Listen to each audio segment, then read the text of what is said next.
अस्सलाम वालेकुम। वक्त मौजूद जी एस जी लतीफ़ दोस्तों, जीअं तव्हांखे पाण खे ख़बर आहे त हिन वक़्तु जेको करंट इशू हली रहियो आहे उहो आहे सिंधु दरिया जे मथां छह गैर क़ानूनी गैर शरई कैनाल पिया कढिया वञनि। हिन जे लाइ मुंहिंजूं लिखियल चंद सिटरूं शाइरी जूं जेके अव्हांजे पेश नज़र कजनि थियूं।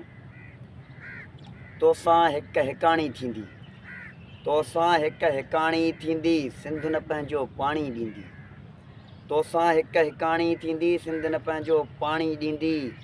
जे अख खईं तूं मेरी सिंध ॾे, जे अख खईं तूं मेरी सिंध ॾे, उहा मेरी अख तुंहिंजी काणी थींदी, सिंध न पंहिंजो पाणी ॾींदी। तोसां हिकु हिकाणी थींदी।